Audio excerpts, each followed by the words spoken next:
नमस्ते दोस्तों, स्वागत है आपका हमारे चैनल पर। आज की इस वीडियो में हम एक ऐसी खबर पर बात करने वाले हैं जो आपकी जेब को सीधा प्रभावित कर सकती है। कल्पना कीजिए, आप रोजाना अपने फोन से पैसे ट्रांसफर करते हैं, दोस्तों को पैसे भेजते हैं या बिल पेमेंट करते हैं और अचानक से आपको हर ट्रांजैक्शन पर एक्स्ट्रा चार्ज देना पड़ जाए। जी हाँ दोस्तों, अब मुफ्त में ऑनलाइन पैसे ट्रांसफर करने की आज़ादी खत्म होने वाली है। 15 अगस्त से यानी आज से ही कुछ बैंक यूपीआई और आईएमपीएस ट्रांजैक्शंस पर 2 से 20 रुपए तक का चार्ज लगाने जा रहे हैं। लेकिन घबराइए मत, हम इस वीडियो में सब कुछ डिटेल में समझाएंगे। किस बैंक में क्या बदलाव हो रहा है, किस पर चार्ज लगेगा, किसे छूट मिलेगी और ये सब क्यों हो रहा है। अगर आप भी डिजिटल पेमेंट्स इस्तेमाल करते हैं तो ये वीडियो आखिर तक जरूर देखें, क्योंकि यहाँ हम टिप्स भी देंगे कि कैसे आप इन चार्जेस से बच सकते हैं। और कमेंट्स में बताएं कि आपका फेवरेट बैंक कौन सा है। चलिए शुरू करते हैं। दोस्तों, सबसे पहले बात करते हैं इस बदलाव की पृष्ठभूमि की। भारत में डिजिटल पेमेंट्स ने पिछले कुछ सालों में क्रांति ला दी है। यूपीआई के जरिए हम बिना किसी चार्ज के इंस्टेंट पैसे ट्रांसफर कर पाते हैं। लेकिन अब कुछ बड़े बैंक जैसे भारतीय स्टेट बैंक यानी एसबीआई, पंजाब नेशनल बैंक यानी पीएनबी और केनरा बैंक ने आईएमपीएस यानी इमीडिएट पेमेंट सर्विस ट्रांजैक्शंस पर नए नियम लागू किए हैं। ये नियम 15 अगस्त से प्रभावी हो गए हैं। क्यों? क्योंकि बैंक कहते हैं कि ये बदलाव डिजिटल लेन देन को ज्यादा पारदर्शी और लागत प्रभावी बनाने के लिए है। मतलब बैंकों को डिजिटल सर्विसेज चलाने में काफी खर्च आता है, सर्वर्स, सिक्योरिटी और मेंटेनेंस पर, और ये चार्जेस उस लागत को बैलेंस करने में मदद करेंगे। लेकिन अच्छी खबर यह है कि सभी पर यह चार्ज लागू नहीं होगा। सैलरी अकाउंट होल्डर्स और basic saving bank deposit account यानी बीएसबीडीए वाले ग्राहकों को पूरी छूट मिलेगी। तो अगर आपका अकाउंट इन कैटेगरी में आता है तो टेंशन फ्री रहिए। अब आइए डिटेल में देखते हैं एसबीआई के नए नियम। एसबीआई ने अपनी वेबसाइट पर यह जानकारी दी है। अगर आप 1000 रुपए तक का आईएमपीएस ट्रांजैक्शन करते हैं तो कोई चार्ज नहीं लगेगा, यानी छोटे मोटे पेमेंट्स अभी भी फ्री हैं।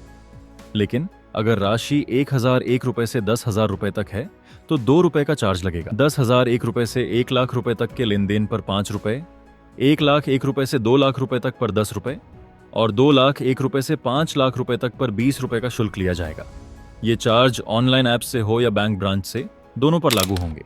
उदाहरण के लिए, मान लीजिए आप अपने दोस्त को 15,000 रुपए भेज रहे हैं आईएमपीएस से, तो आपको 5 रुपए एक्स्ट्रा देने पड़ेंगे। लेकिन याद रखिए, अगर आपका अकाउंट जीरो बैलेंस वाला है या सैलरी अकाउंट है तो ये चार्ज नहीं लगेगा। एसबीआई का कहना है कि ये कदम डिजिटल लेन देन को बढ़ावा देने के साथ साथ बैंक की ऑपरेशनल कॉस्ट को बैलेंस करने के लिए है। चलिए अब बात करते हैं पंजाब नेशनल बैंक यानी पीएनबी के नियमों की। पीएनबी ने भी आईएमपीएस शुल्क में बदलाव किया है। यहाँ भी 1000 रुपए तक के ट्रांजैक्शन पर कोई चार्ज नहीं, लेकिन 1001 रुपए से 25,000 रुपए तक के लेन देन पर 4 रुपए का शुल्क लगेगा और 25,001 रुपए से 5 लाख रुपए तक पर 8 रुपए। उदाहरण दें तो अगर आप 20,000 रुपए का ट्रांसफर करते हैं तो 4 रुपए कटेंगे। पीएनबी ने भी सैलरी अकाउंट और बीएसबीडीए होल्डर्स को छूट दी है। ये बैंक कहता है कि ये बदलाव बैंकिंग सेवाओं को ज्यादा कुशल बनाने के लिए हैं ताकि ग्राहकों को बेहतर सर्विस मिल सके। अब केनरा बैंक की बारी। केनरा बैंक ने भी समान बदलाव किए हैं। 1,000 रुपए तक फ्री, लेकिन उसके ऊपर 3 रुपए से 15 रुपए तक का चार्ज। डिटेल में कहें तो 1,001 से 25,000 तक शायद 3 से 5 रुपए और ऊपर की राशि पर ज्यादा, लेकिन बैंक ने कुल मिलाकर 3 से 15 रुपए की रेंज बताई है। यहां भी सैलरी और बीएसबीडीए अकाउंट्स को राहत है। केनरा बैंक का फोकस भी डिजिटल लेन देन को प्रोत्साहित करने पर है, साथ ही अपनी कॉस्ट को मैनेज करने पर। दोस्तों, अब सवाल ये है कि ये बदलाव आप पर क्या असर डालेंगे। अगर आप नियमित रूप से बड़े अमाउंट ट्रांसफर करते हैं, जैसे कि बिजनेस पेमेंट्स या फैमिली को पैसे भेजना, तो हाँ, आपकी जेब पर थोड़ा बोझ बढ़ सकता है। लेकिन छोटे ट्रांजैक्शंस जैसे कि 100-500 रुपए भेजना अभी भी ज्यादातर फ्री रहेंगे। विशेषज्ञों का कहना है कि बैंकों की बढ़ती लागत जैसे कि साइबर सिक्योरिटी, ऐप डेवलपमेंट और ट्रांजैक्शन प्रोसेसिंग के कारण ये जरूरी हो गया है। लेकिन अच्छी बात यह है कि कम आय वाले लोगों को, यानी सैलरी और जीरो बैलेंस अकाउंट वालों को छूट देकर बैंक सोशल रिस्पॉन्सिबिलिटी दिखा रहे हैं। अगर आप यूपीआई इस्तेमाल करते हैं तो ध्यान दें कि ये चार्ज मुख्य रूप से आईएमपीएस पर हैं, जो यूपीआई का एक हिस्सा है। लेकिन सभी यूपीआई ऐप्स पर यह लागू नहीं हो सकता।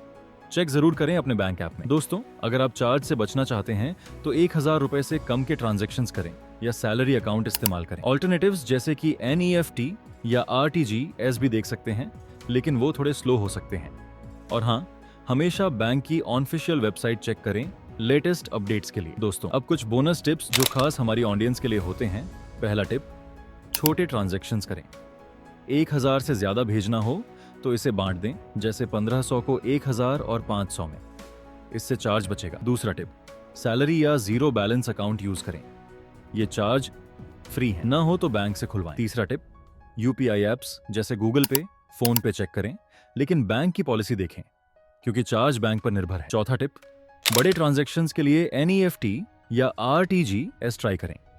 ये धीमे लेकिन सस्ते हो सकते हैं। पांचवा टिप, बैंक के ऑफर्स और नोटिफिकेशंस चेक करें। फ्री ट्रांजैक्शंस या कैशबैक का फायदा उठाएं। छठा टिप, बिजनेस के लिए यूपीआई क्यूआर कोड यूज करें।